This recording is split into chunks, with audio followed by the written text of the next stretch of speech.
I'm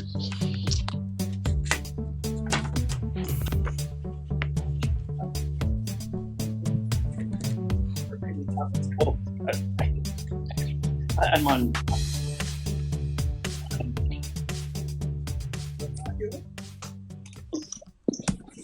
Well, good morning. Good morning. This is the Saturday service. I'm Rabbi Brian, and it is where I am just a little past 8 a.m. I am joined here by a whole group of my friends. Where are they? There they are. Friends, wave, say hello. A whole bunch of people are still joining. Let me say hi to Jordan and to Barb and Rita and Bruce and Ann and Jim and Al and Jeff and Kip and Ray and Hugh and Ann and Chad and Lisa and Steve and Meg and Calvin and Ron, Emily, Carol, Chris Ann, Maria, Joe, Alex, and anyone whose name that I missed. I want to welcome you and say thank you. And I do have a note from two people who watch on YouTube later who said, who I know watch, so I wanted to say a special hi to Jen and a special hi to Ann, and that's not any of the Anns who are on the screen currently. So hi to those people. And if you would like to join this lovely group of gorgeous people, I shouldn't really objectify them, but they are gorgeous. If you would like to be one of this group, if you go to rotb.org and you look under the live stream, there's a link. And if you hit on the newsletter, anyone who gets the 77% weekly newsletter gets an invitation each week to this service. And I'm glad that everyone who is here is here. All right. Good morning. Good morning. I want us to start with these good old raffle tickets, because I've heard from some people that they've done some things for which they're proud in the last week. And as is my ridiculous custom, I like to give people a conceptual raffle ticket. It goes something like this. So there's three different kinds of morality of which I'm that are distinct from each other. There's you don't do something, or you do something because you're afraid of punishment. And the second one is you do something or you don't do something because someone's going to give you a cookie. All right, you're going to get a pat on the back. And that's kind of what the raffle tickets are. And the third one is you do it just because it's the right thing to do. And we all know we're supposed to do things because it's the right thing to do. But we're also human and we want a cookie. So if that being said, if there's anyone who did something that they want to, give themselves a little bit of a pat on the back. My mom, who listens to this call, hi mom, she used to say, be careful you don't hurt your arm patting yourself on the back too much. I will be the arbiter if you're doing it too much. I think I'm in favor of you patting yourself on the back. So is there anyone of my friends here who has a thing in the last week for which you're super proud and you want to share? Oh, really? Nobody? Well, it's going to be awkward then as I stare at you. Is there nothing? That's fine. That's perfectly fine. Let me say hi to other people who have joined. Let me say hi to Jordan, who kicked my butt all over the place in chess last Monday. I know a lot of you keep track of how Jordan and my chess games are going. He is still the reigning champion of the chessboard. It was one of our faster games ever. I just lost nice and quick. But it was fun. It was fun. Some jokes were told. Good time. And hi to my Aunt Ellen, who's here, and Eileen and Jim, and my daughter Annie, which brings me to a thing. Last week, nobody reminded me, so I'm subtly blaming you for something that I didn't do, which is last week was the last of the month. And in the last week of the month, I usually give away an intergenerational prize. And the intergenerational prize is sometimes a little thing that you can take with you. And this week, it is a virtual prize. And I thought, while it is a virtual prize, I'm going to bring it up on my screen so you can all see. Here's what it looks like. Every week of the Saturday service, I prepare a quote. We don't always use the quote, but often I do. Uh-oh, Alex. Oh, no, it's working. Okay, we're all fine. Everyone should have someone named Alex for whom when something goes wrong on their computer, you can just call out. Amen to that. Yeah. And you see, I didn't even need Alex to do it. It just happened just by invoking the name. So thank you, Alex. Well, it's just like when your sink is running slow and you call the plumber and then the sink just magically cures itself and the plumber can't find anything wrong. Amen. And life is funny like that. So let me share this with you. Here's what you get. Anyone who is in an intergenerational award, and this week, from last month, if you showed up with a father, a sister, a brother, you showed up with someone in a different generation, you got an award. But today, everyone's getting it. So here's what the award looks like today. Come on, share screen. Did it work? There it is. Here are all the quotes that we've used in 2021, all on one page. And so that you can look at all the quotes that we had. Isn't that nice? So if that's cool. Yeah. So if you would like it, Alex is going to put up in the chat the link to that page, and that is a prize to. Oh, I did it wrong. Oh no. Did I do it wrong? I did. I totally did that wrong. Okay, cool. Please hold. Where is your link, by the way, Rabbi? Because I didn't get the link. It should be in the teal section of our Sherry document. Oh, that's the bonus page? Bonus page. Got it. And while we are doing that, I'm going to try to get to... No, that's just Aunt Ellen. Hi, Aunt Ellen. Link is posted. I did it. I got everyone back. Okay. So bonus is there. Last week I asked you also to bring somebody to the service or to invite someone to the service. And thank you for doing that if you so did. And thank you for considering doing it, even if you didn't do it. All right. Here's our quote for the day. And this one is going to be... Okay, so this one has a word in it that... please hold. It has a word in it that might throw us off. And that word is 3 letters long. It is S-I-N, which, as all of you know, stands for sine. And it has to do with the angle. S-I-N is the sine wave. No, I'm kidding. S-I-N is usually pronounced differently. And I'm going to translate the word... and hi to Patsy, who's watching us on Facebook. If you're watching on Facebook, come on in. The water's fine. You can join us. I'm so glad that you're watching on Facebook. Here's the quote that has the word S-I-N, which I'm translating today as just infraction. It's a quote from Thomas Aquinas. It said, the smaller the temptation, and I sent this out ahead of time because it's a deep one. The smaller the temptation, the greater the sin. And by sin, we mean missing of the mark or infraction. The smaller the temptation, the greater the infraction. I'm going to let y'all think about that one for a second. That's a weird quote. The smaller the temptation, the greater the infraction. So maybe let's start with this part. What's something that you are hardly ever tempted to do that is really a small temptation? Let's start with that. Like, what's something that's a small temptation? And then let's look at something that's a big temptation. A small temptation might be, help me out, peoples. Cheesecake. Cheesecake.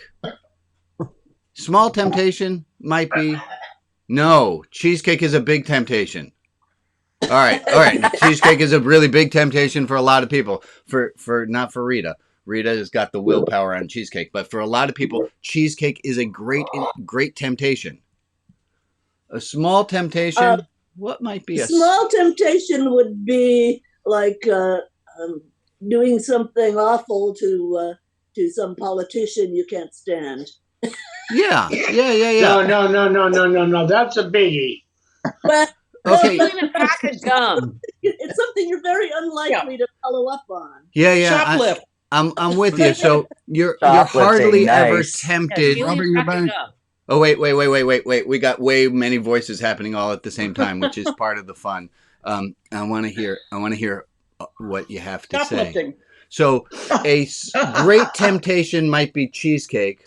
A small temptation might be putting a bomb in a Stealing a pack of cheesecake and gum. sending it to your least favorite politician. Like, you're not really tempted to do that, and if you are, I deny all where you are. Eileen, what do you got? Hitting the snooze alarm. Hitting the snooze alarm, is that a large or small type thing? That was a huge temptation. Huge temptation. Huge temptation to hit the snooze alarm. Huge temptation to have a piece of cheesecake. Small temptation to murder your Take a magazine from the dentist's office. Take a magazine from the dentist's office is a large temptation or a small temptation? Small. You're hardly ever... I'm tempted to take a magazine from the dentist's office. That's a large temptation in my book. Shoplifting. Shoplifting. Oh. How could you ever lift an entire shop? I know. They're so heavy. Okay, shoplifting. Now, shoplifting might be a little bit around the middle. It depends on who you are. Sometimes I get really mad at that self-checkout machine. And I will just tell you that I have had the really large temptation. I won't tell you what I did, but I will tell you that sometimes I've had the really large temptation to tell the machine that I have 6 bananas when I really have 7. That is a large temptation that I might or might not have. Not correcting your restaurant bill when the mistake is in your favor. Large temptation to not correct it when the mistake is in your favor. Large temptation. Great. I love that. And a small temptation, give me a small temptation, something completely random. You're hardly ever tempted to rob the bank. I mean, it's small because I don't really desire to do it. It's, really not existent. So it's really a small temptation. I like that. Robbing a bank is a great example. So let's look at this quote again. The smaller the bananas are usually charged by the pound. Okay. The smaller the temptation, the greater the infraction. Does that work with the examples that we've had so far? Does that seem to make sense? The smaller the temptation, I'm hardly ever tempted to rob the bank. It's a larger thing than the greater temptation to miscount my banana. Yeah? Yeah. We all about that? So could we say the opposite? So we say the smaller the temptation, the greater the infraction, and the greater the temptation, the smaller the infraction. Are we in some agreement about that? Sure. I don't quite get it yet. Okay. I'm with Rita. I don't get it. You have a very small temptation to murder someone. You have a very every once in a while you just can't stand them, and you get this little urge to just yeah. But you're not gonna. Right. So it's a really small temptation means it was a really big infraction. But if it's a really big infraction, it's probably a really small temptation. And so are we talking about infraction, the possible consequence? Oh yeah, and so then, what does that mean? Does that mean you're not going to get into heaven? Does that mean right? This is morality is going to lead us. So go ahead, Ray. That you have harmed your moral standing, your personal moral standing, or you're going to get picked up and put somewhere that you don't want to ever be. Right. So what is the consequence of doing it? And I'm going, Ray, you are, I think, in the advanced part of this quote, and I'm not ready for that quite yet.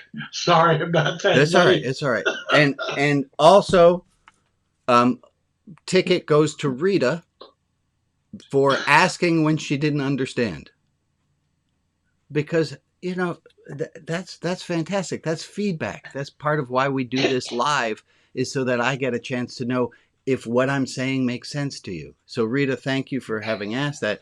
Let's see if we got this again. So the quote says, the lesser the temptation, the greater the infraction. And there's various juices in there if you'd like them. So, Rabbi, if I could give you some examples, I think. Yeah, in go the ahead, classical Kip. sense of this quote. So, I think what Aquinas is really getting at would be along the lines of if Elon Musk cheated on his taxes, that's a fairly small temptation. And so, in that sense, the sin is very great.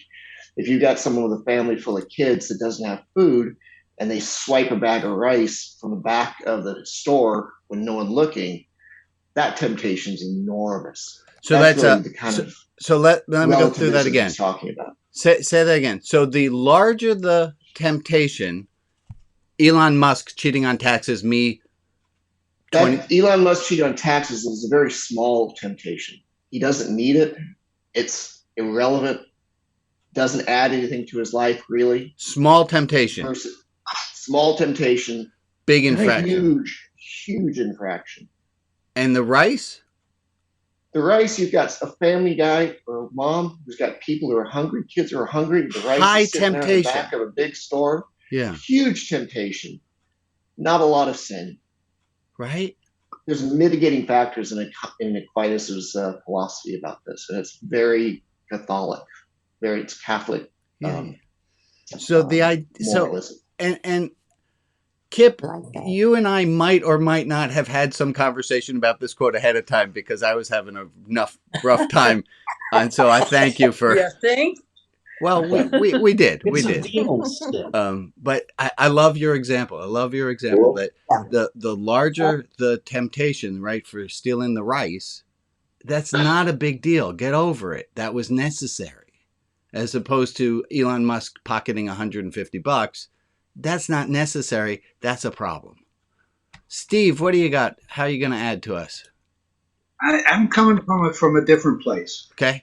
Thinking that because I consider it small, I don't realize what it's doing to my soul. Bingo. That was part of what Aquinas was getting to, but I wasn't quite up to that piece yet. I want to make sure everyone, and then we're going to come right back to you, Steve.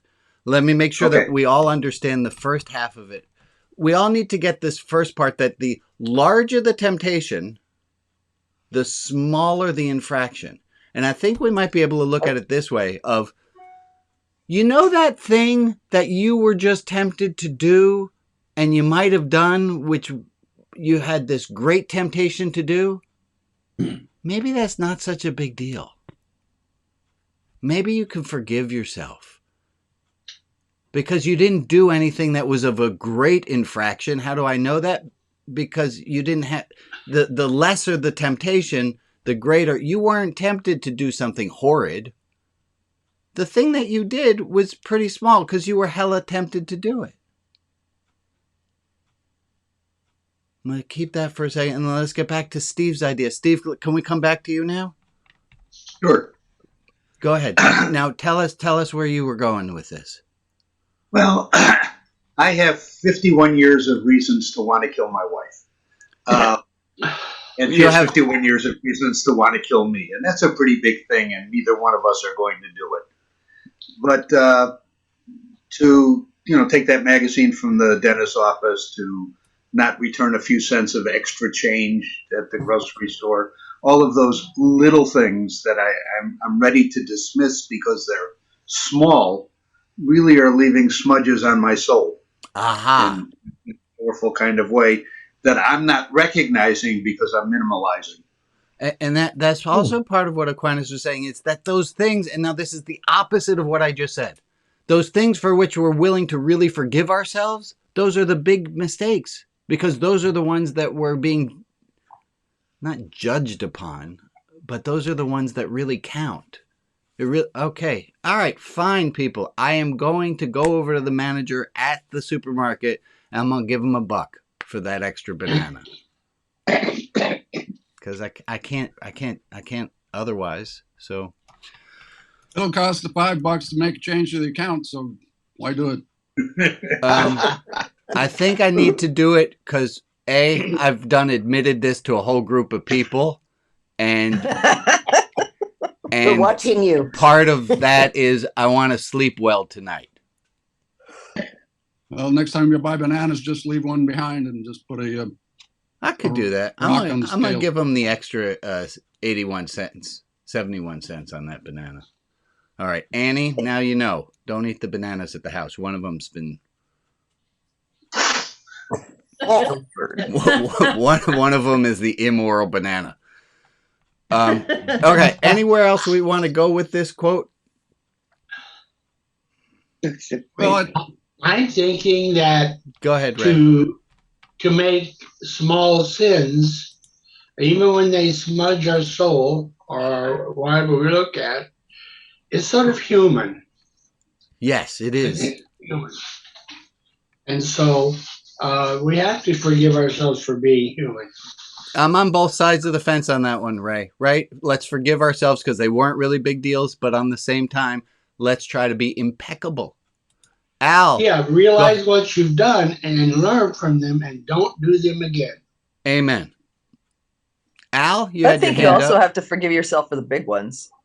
Yes. So we're gonna get there. But Al had his hand up, and I'm going to call on Al because he had his hand up, and it feels like appropriate. He's classy. Yeah, there was just one thought I had was that why do we want to be in the business of judging how big and small infractions are anyway? All right. Amen. We should I don't know. It just doesn't move my spiritual boat. Okay, so we should just do the right thing in all cases at all times, big or small. And forgive ourselves no matter how big or small our infractions are. Ooh, I'm with you. Arlene, what do you have to add for us? I remember when I was a little girl, I was tempted to take a piece of chalk. Take a shower? Yes, darling. Hold on one second. I was tempted to take a piece of chalk from the baker's red wagon. Her little kids had a red wagon there. And I took the chalk, and she said to me, I saw you take that chalk, and I'm going to tell your parents. Uh-huh. I've lived in dread for days, waiting for my parents to, call me out on it. But I'll tell you something. I never took another thing in my life. Right. And I'm 82 years old. I learned such an important lesson from that. And it wasn't just fear. It was realizing I had done the wrong thing. Yeah. Well, I'm glad you've lived an upstanding life since. And if it weren't for doing the wrong thing, sometimes we wouldn't know the right thing. Bob, what do you have to add? I guess I'm just wondering whether or not a factor involved in this is whether someone else is involved in my decision about my temptation. So it's different. It's right, different if someone else is there. Yeah. Yeah. Because for me, if I'm tempted to take another cookie, okay, that how does this affect anybody else but me? And that I think that when we look at the consequences. I see what you're saying. So eating an extra piece of cheesecake, high temptation. Who cares? You're not hurting anybody. It's only within you. Right. That's interesting. And whether it's sinful or not sinful. Yeah. I mean, that's a whole nother aspect of it. And I guess I'm just puzzled by where all of this is going. I'm puzzled by eating the last piece of cheesecake when somebody else hasn't had any. Right, that could be. There could be somebody else implicitly involved. I'm going to get high cholesterol because of my cheesecake habits, and that's going to impact my family. Yeah. Okay. Good. Okay. So I knew ahead of time that was going to be a rough quote. Any other comments on it? I think is some interesting thoughts we have, and I would say that the moral of the story is that part of trying to remain that we should forgive ourselves for what we did, but then going for the things in the past, make amends for those that we have to, but then going forward, continue to strive to be impeccable. That it's really those small little things that are important that we shouldn't cheat on. We shouldn't do. All right. Let me move along. One quick thing for that. Rabbi, yeah, please. This is medieval Catholic scholarship, and what I like about it, while there's a lot of Aquinas that's hard to wrangle with. What I like about it is that even at that point in Catholic history, and I know a lot of us have been hurt by form of religion and Christianity, but he's arguing to have extra mercy for the people who've had phenomenally challenging situations. Yeah. You know, I don't have specifics, but that's the heart of this treatise, is that you've got to give people a break and grant them mercy when their temptations overwhelm their ability to resist. Amen. And the way the Christian church can come across these days is like, no, if you've done that, you're gone forever. That's it. And at the heart, back in medieval scholarship, there's this beautiful jewel, and that's what I like about this book. Thank you, Kip, for underlining and rescoring that. Okay. Sorry about that. Has it become our custom here? We have a list of people for whom we pray. I do want to say, I lost my train of thought. Forget the other thing. I'm going to go back to, there are people in our community. Someone had their hand up. Annie just said something. Oh, hi. Oh, Linda, you have something to say? Was it Rita? Rita? I put it down again because I don't want to feel as picayune as it, but I really don't like the word infraction. I don't like the word sin. So let's compromise. Well, what word do you want to use? How about violation I looked it up. Okay. What'd you get? Infringement, contravention, breach, violation, transgression, breaking. I don't know what that's for. I mean, it just, infraction to me is a traffic ticket. I see. Anyway, and as I said, I had it up and then I put it down because it does seem picayune. Well, thank you, Rita. And just so you know, Annie is always watching. And do I get another raffle ticket for that? Would you like another raffle ticket? Oh yeah. Okay, you get another imaginary raffle ticket. Thank you. That I will make sure. The raffle tickets are like cookies. They are like cookies, but I want us to remember that's fine. Like we're adults, but we're still allowed to be kids at heart. We're still allowed. We might be so smart, but we're still entitled to, I did good, I get a treat. Nothing wrong with that. Nothing wrong with that at all. Indulging it too much might be a problem, but have a little treat. It's not that big a infraction. It's a great temptation to have a little treat. Go for it. And if you need me to write out a note for you that says that, I'll be glad to write out that note for you. All right, so here we're going to go back to, we have people in our community for whom we want to add some special prayers and thoughts, and our friend Joe is the list keeper for that. So Joe, would you share with us the names of people for whom we want to add some prayers and thoughts today? I sure will.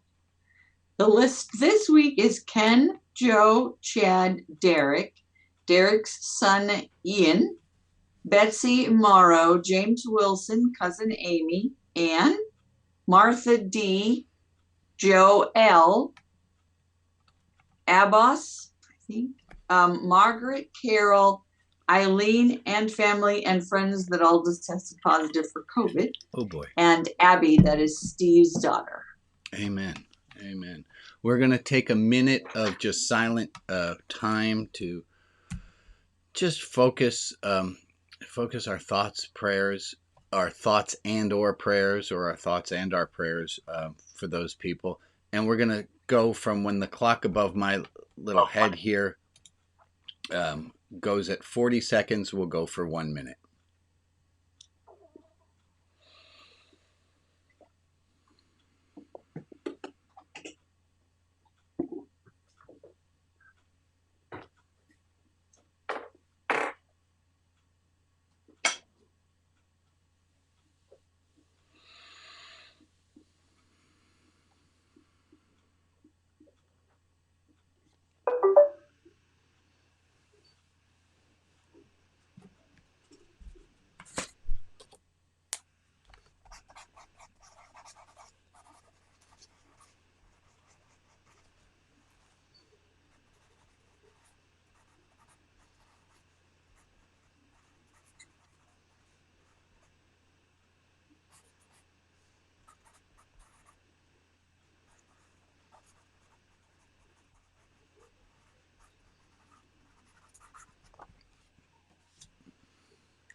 All right.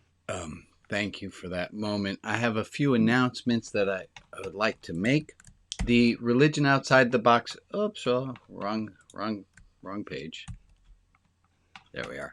The Religion Outside the Box online fundraiser went really, really, really, really well. It was fantastic. I want to thank everyone who donated items and people who purchased items. We did, in retrospect, have one really large problem in that.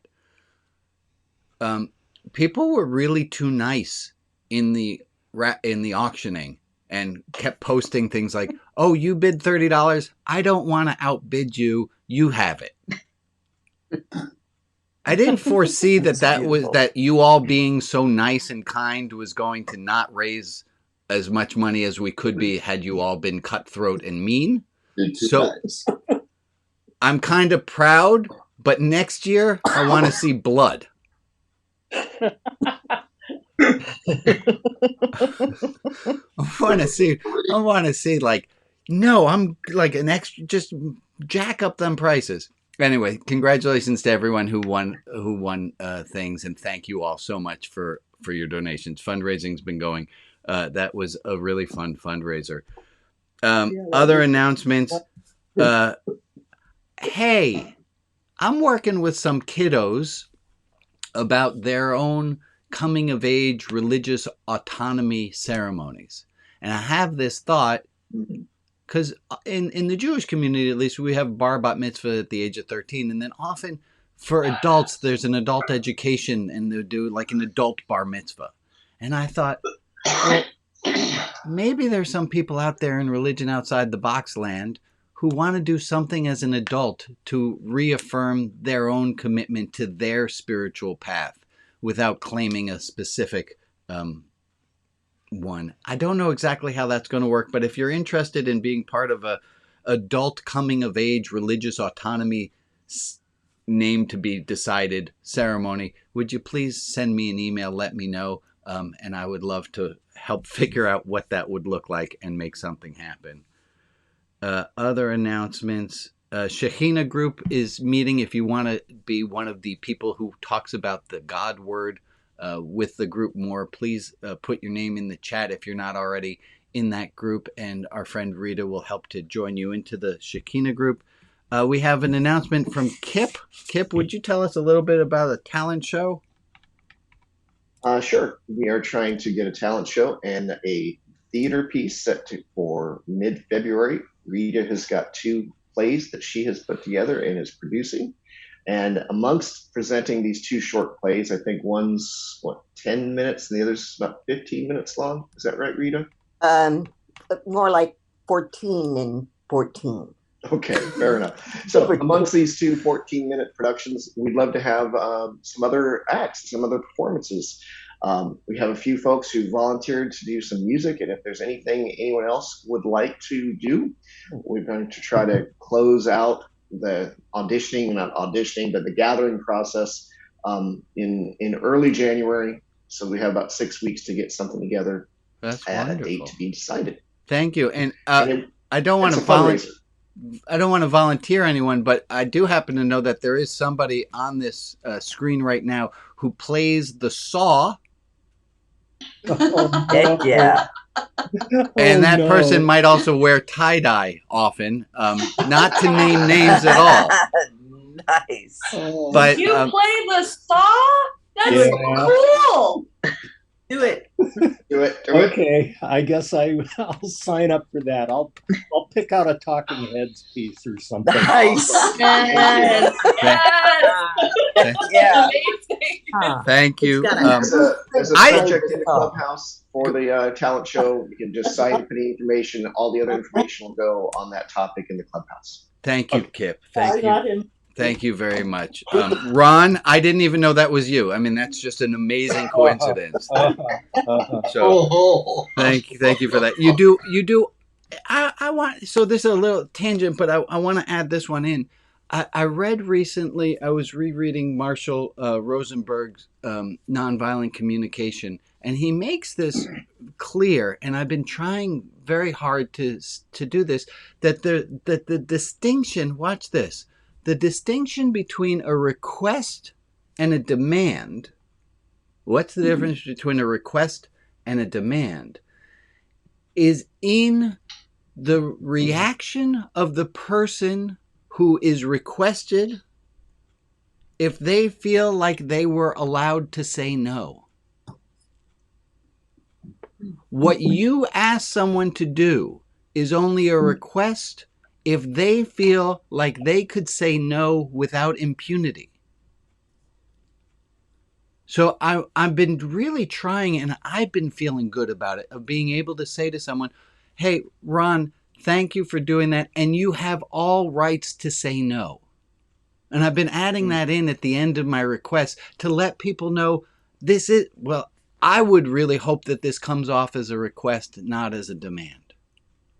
It's a request and it's okay. Thank you. Thank you, Ron.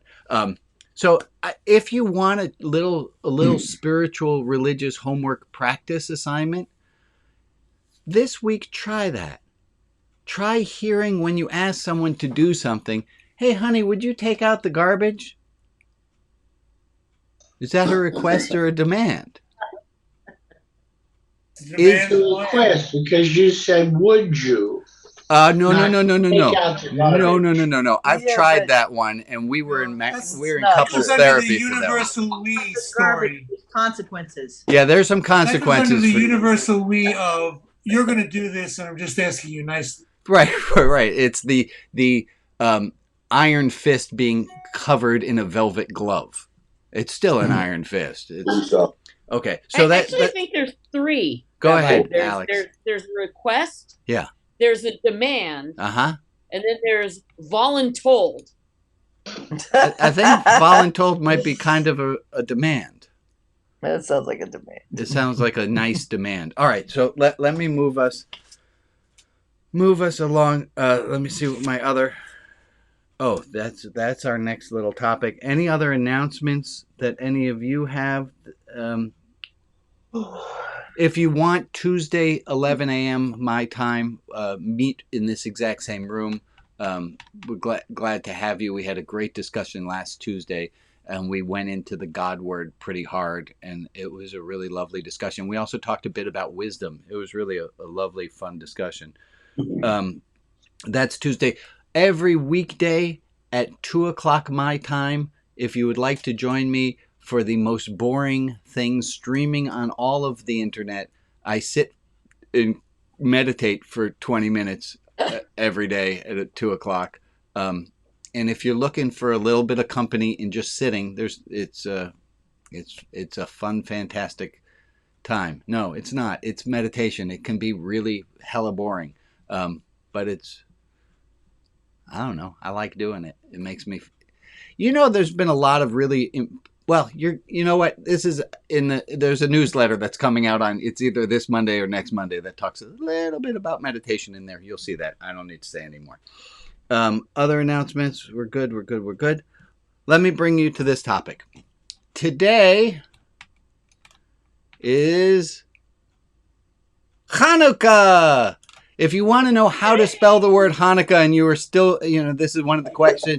This is how you spell Hanukkah. It is Het Nun Vav Kaf Hey. That's how you spell Hanukkah. There should be no debate about that whatsoever. And then to the question of when is Hanukkah this year, the answer is pretty simple. It's on the 25th of Kislev every year. The fact that your all's calendar doesn't line up with that calendar, that might be a different thing. I want to talk a little bit about Hanukkah, one of my least favorite holidays, because the history of it, if you dive into it a little bit, it's nasty. It's a gross holiday about religious zealots killing fellow religious folk for not being religious enough. It's some grossness in there. I don't love it. But it's here, and we got to deal with it. And the word Hanukkah I want to talk about, if you say it properly, it's got that little at the beginning. And everyone on the count of three, can you all say Hanukkah? Hanukkah. Good. Hanukkah. And then just wipe this spit off of the screen, and that's fine. Hanukkah means dedication. And that's what we are celebrating in the holiday, is that the temple in Jerusalem was turned into a temple to Zeus, and they were sacrificing pigs there. And this group of religious zealots, the Maccabees, the Hammers, they came and they forced the Greeks out, and they rededicated, and that's where the name Hanukkah comes from. They rededicated the temple to its original purpose. And I wanted us to think for a moment, to what are we dedicated? To what are we dedicated? And there might be a lot of things that we say we're dedicated to, but what are the things to which we are truly dedicated? And I'm going to start up a list here. What are we dedicated to? Well, you can answer on behalf of the whole group, or you can answer just for yourself. What are you dedicated to? Education. We're education. Dedicated to education. Saturday mornings with Rabbi Brian. We are dedicated to that. And how do we know? Because you're here. So thank you. And you get an extra raffle ticket for that, because why not? Kindness. We are dedicated to kindness. Thank you for bringing show me. up for. Wait, say it again, Jeffrey. You're dedicated to what you show up for. That's very hard for me to write down here. What you're dedicated to, it's not necessarily what you say you're dedicated to, but what you're dedicated to is what you actually do. Correct. That's what I thought you were going towards. What are some of the other things? And if I can give us a hint in a moment, but I want to see what else comes up. We're dedicated to education. We're dedicated to kindness. We're dedicated to justice. Justice. Thank you. There's a great quote from Cornel West. He says, "Justice is what love looks like in public." I love that. Justice is what love looks like in public. And when injustice happens, that is unlove. Justice is what love looks like in public. The rest of that quote says, "Intimacy is what love looks like in private." Other things to which we are dedicated. We're dedicated to compassion.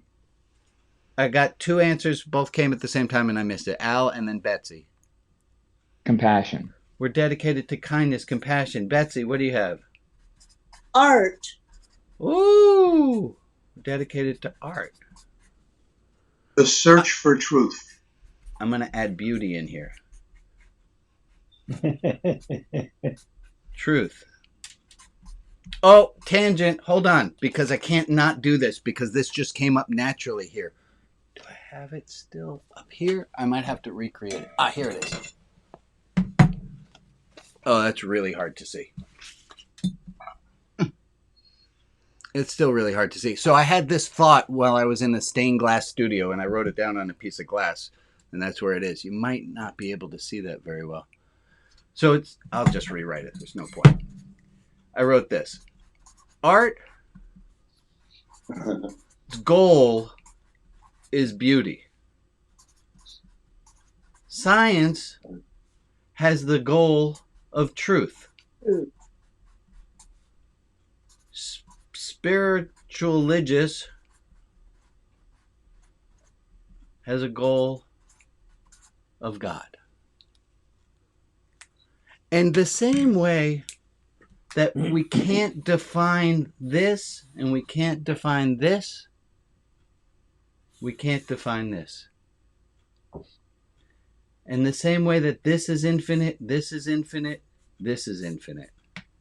They're all without end. They're all things that we can't, they're goals, and we have specific paths to the goal, but they're all right.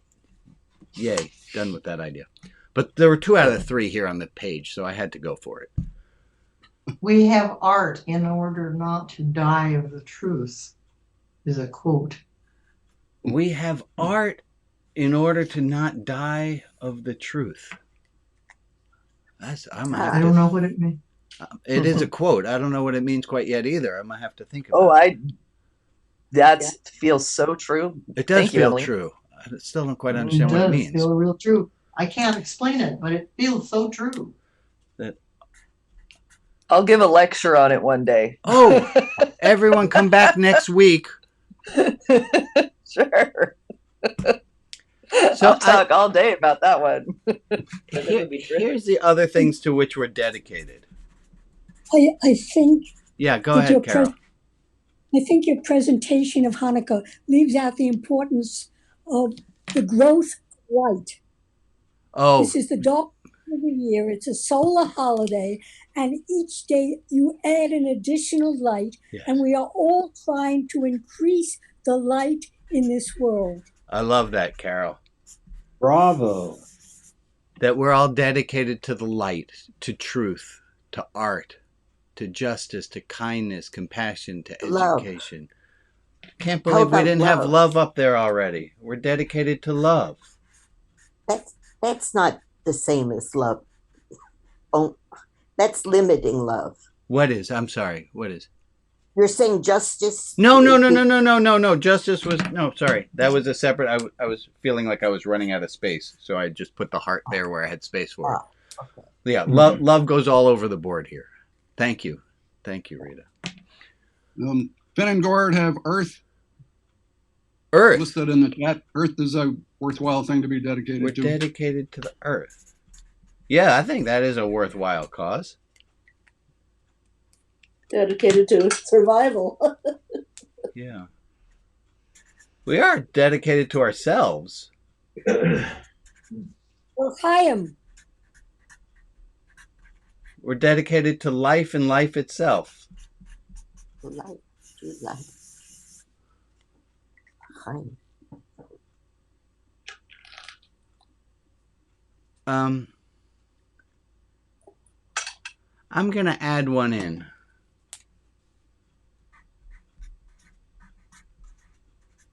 Did we have honesty? Yeah, I guess honesty goes in with truth. And I'm going to go with an honest right now. I really am lost again. Oh. In I knew where I was going to lead this to in my outline. And right now I am completely panicked because I have no idea. This was supposed to tie back in to the quote at the beginning. The greater the temptation, the smaller the infraction. But at this moment with you live, I have no idea how those connected anymore. Well, and that's all right. You know what? That's fine. I had thought that this was all going to tie up with a nice bow. And I'm going to be all right that it doesn't. And they can't. Ron maybe has your bow. Oh, it's all right. It's all right. I appreciate you. I don't really need saving, but I'll take it. No. He has his hand up. Oh, okay. Ron, what do you got? Well, sometimes our infractions are against those things. Oh, yeah, that's what I was getting towards. All right. Thank you. Bob, you have something you want to add? Get that man a ticket. Dedicated to health. Oh, we should be dedicated to health. Amen. Should be dedicated to health. So, what are the things that we are not doing that are on this list? And are we truly dedicated to these things, or are we? Oh, I lost it again. It was right there, Ron. You said it, and then I had it, and then I'm gone again. It was our infractions. Yeah, are the ones that go against all of those things on that list that we value and we try for. You know, I try for kindness, and sometimes we miss. Temptation to be snarky and mean is pretty hard. Yeah. Amen. Amen. And I think if I could just chip in here too for hi Hugh. Like hey Brian. You know, the idea, you use the language of impeccability. I don't use that language with respect to my own life, but I like it, that we try to be impeccable. I will never be impeccable. But the word what's the word you have up there? Dedication or commitment? Dedication. I can't see it in front of dedication. That's something to which we continually need to rededicate ourselves. I mean, I wake up in the morning and I need to rededicate myself to all the things on that list. And sometimes I mess up miserably. And sometimes, you know, I deserve a raffle ticket because I don't do a half bad job. Yeah. But the idea of I like the idea of light at this time of year. I don't think it's any coincidence that many of the mythological and religious traditions of the world have some kind of celebration that uses the metaphor of light, because it's just so damn dark. At least it is up here in Canada. And so this is a time of year, like the whole idea of it being dark is a metaphor for us recommitting ourselves to being light at a time when the world literally and metaphorically needs more light. Anyway, thank you for that. I do Well have, said. I Well do, said. do have some people who are watching this in New Zealand, and of course it's summer for them. So yay, having an international ministry. That just goes really well. Here's my challenge, my what I'd like to ask. You know that thing that's really tempting you right now? That thing that has the great temptation where you're thinking, yeah, that's not really that big of an infraction. I'm really tempted to have that cheesecake. I'm really tempted to swipe a banana because the stupid machine got you so frustrated that you think you deserve a free banana. That thing that you're really, really tempted to do, maybe we need to rededicate ourselves towards not. Need to rededicate ourselves, like really dedicate ourselves towards all these wonderful things of truth, kindness, justice, art, light, life, compassion, love, education, earth. And we need to rededicate ourselves in this time and say, you know what? It does matter. Yeah, darn it. If you didn't just hear, my friend Emily just said, oh, shucks, darn it. Right? Amen, Emily. Amen. Let's all be rededicated to doing that which is right. Go ahead. There's another word I think which should go up there is service. Yeah, let's rededicate ourselves to service. And that's instead of selves,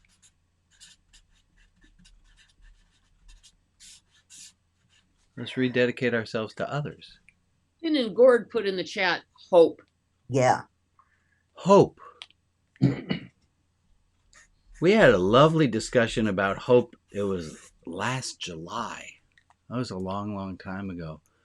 But I'm going to remind us of the moral of that one story was that hope is something that we choose. That I think hope is a really important one. Unless I'm gonna give myself permission to preach for a moment, especially because I finished up with my outline sooner than I thought I was going to. So, hey, why not pontificate? Great idea. All right, let's do it. Well, let's talk about hope for a moment. And when I say let's, I mean, just listen to me talk about hope for a moment and then add in your comments and then ask me if you have questions while I'm talking about hope, and we'll see how this goes. That hope, and I learned this from my buddy Larry. And Larry said, hope is a decision. It is a conscious act that we take. And I think, now I'm thinking about it, like I could not be in a better place right now of what I really want to talk about. Is that let's rededicate ourselves to hope. Let's redecide that, you know what, it might be getting darker every day, but I'm going to have more and more hope to fight against it. And that hope is a decision. Larry said that the word decision is related to the word incision, where you cut out the opposite. That hope is cutting out not having hope. It's cutting out despair. And the other quote Larry said to me was,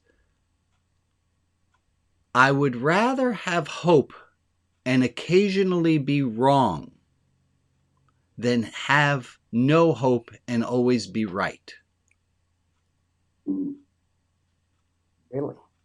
I would rather have hope and from time to time be disappointed than to not have hope and always be right.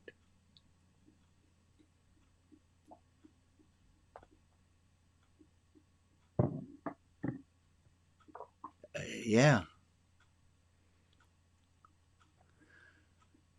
I wonder what would happen if 46 people decided at this moment to dedicate themselves to hope again, to looking for the positive, to not just looking for the positive, but finding the positive. I wonder what would happen in the lives of all the people those people touched if those people had a little bit of hope that things are getting better, which is really hard because we got that, here comes Omicron, right down Omicron. It's a scary time again. And I want to thank my friend Jordan for that song. He sang it to me after trouncing me. It'll be stuck in your head too now. Yeah, it's stuck in my head. I can't get rid of it. But what would happen if we all had a more positive outlook? And I think you know the answer to that. Okay. I have a new monitor, so if it looks like I'm looking off in the distance, it's just Ray because I'm has looking at his all your hand faces. up. Yeah, Ray. For me, if I did not have hope, I would live in constant despair. Yeah. Mm-hmm. And where do you get that hope from, Ray? From life, having lived some 76 years and been down the road with all its bumps and hills and valleys, and knowing that tomorrow truly will be better, or having a belief that tomorrow truly will be better. That's where I get my hope. Yeah. And it's a leap. It's a choice. It's a doing. Thank you, Ray. Yes. Yes. Thank you, Ray. All right. Okay, folks. Anyone with a sermon concluded?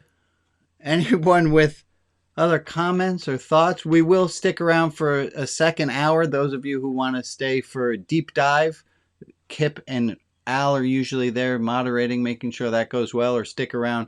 Joe and Maria do Donut Hour, which I will tell you because I've been hearing back from people. Y'all pretty much talk about the same things. It's just one's called Donut Hour, one's called Deep Dive. So pleased to be there. Kip, you have your hand raised. What you got, bud? I do. I wanted to touch back about our friend James. Yeah, written please. to him for years, and I've written to him. Many of us have written to him. We've also tried to start a pen pal program with other folks that he works with in his programs. And I've had a very hard time trying to get enough people to write. So I have a list of other inmates who would love a little light shed their way, especially through the holidays and the winter. So if there's anyone who feels they've got time to write more letters and more notes to really amazing individuals who have turned their lives around, please let me or through Rabbi know. I have more people who would like pen pals than we can get letters written for. So I'm asking my community to try to help in any way you might be able to. Thank you. Thank you for that, Kip. Thank you. Arlene, you have a hand up. What do you got? Yes. When I think of Hanukkah, I think of the lighting of the candles, the light. Yeah. And to me, light dispels darkness. Amen. So when I am light, when I put my light out there, it gives hope to people. Amen. Who see that light. Yeah. And so I think that to me, it's just another reminder not to be hopeless.